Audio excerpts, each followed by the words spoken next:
اللہ تعالیٰ امتحان لیتا ہے، تمہارے صبر کا امتحان، برداشت کا امتحان، اور یہ امتحان سہنا مشکل بھی ہوتا ہے۔ کبھی کبھی ہم تکلیف برداشت نہیں کر پاتے، طویل انتظار دل کو تھکا دیتا ہے، مگر اللہ تعالیٰ کا امتحان تکلیف دینے کے لیے نہیں ہوتا۔ غور کرو تو پتہ چلے گا کہ جب تم اس امتحان میں نہیں تھے تب تم اللہ سے اتنا قریب نہیں تھے جتنا اس درد نے تمہیں اللہ کے مزید قریب کر دیا ہے۔ تم دیکھو گے کہ کیسے تمہاری دعاؤں میں خلوص بھر گیا ہے، بھروسہ آ گیا ہے۔ یہ امتحان تمہارے دل و دماغ پر پڑی درد کی دھند کو آہستہ آہستہ مٹا دے گا، اور شاید یہ وہی راستہ ہو جو اللہ نے بنایا ہو۔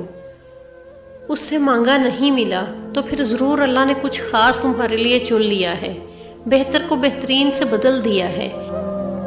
کیونکہ اللہ تعالیٰ کوئی بھی فیصلہ بے مقصد نہیں کرتا۔ کچھ چیزیں وہ ہمیں مانگنے سے پہلے عطا کر دیتا ہے، اور کچھ چیزیں شاید ہمارے نصیب میں ہی نہیں ہوتی، کیونکہ یہ اسی کی مصلحت ہے۔ صرف وہی جانتا ہے کہ ہمارے لیے کیا اچھا ہے اور کیا برا۔ ہم اسے شکوہ نہیں کر سکتے کہ ایسا کیوں کیا، بس ہمیں اسی کی مصلحت پر بھروسہ کرنا ہے، کیونکہ اللہ کا کہنا ہے اِنَّ مَعَ الْعُسْرِ یُسْرًا، بے شک ہر مشکل کے ساتھ آسانی ہے۔ اللہ کو پانے کا سفر آسان ہوتا تو یعقوب علیہ السلام کی آنکھوں کی روشنی نہ جاتی، ایمان کمزور پڑ جاتا، کوئی بات نہیں، قدم لڑکھڑا جاتے ہیں، کوئی بات نہیں، دل گھبرا جاتا ہے، کوئی بات نہیں، رونا بھی آتا ہے، مگر کوئی بات نہیں۔ مگر اس سب کے بعد بھی تمہارا بھروسہ نہیں ٹوٹنا چاہیے۔ چلتے چلتے تھک بھی گئے ہو تو قدم نہیں رکنے چاہیے، روتے ہو تو شکوہ نہیں کرنا چاہیے۔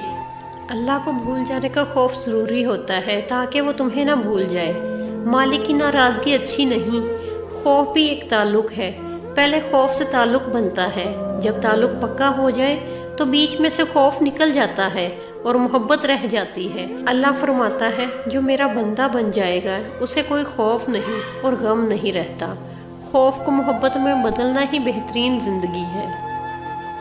جبر اور خوف سے عارضی گردن جھکتی ہے، محبت سے کبھی گردن نہیں اٹھتی۔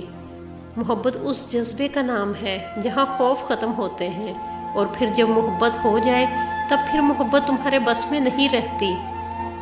وقت گزرنے کے ساتھ ساتھ بڑھتی جاتی ہے، پھر شکوہ باقی نہیں رہتا۔ اگر پریشانی آ بھی جائے تو اسی سے منسوب ہو جاتی ہے کہ اچھا اللہ تیری مرضی ہے۔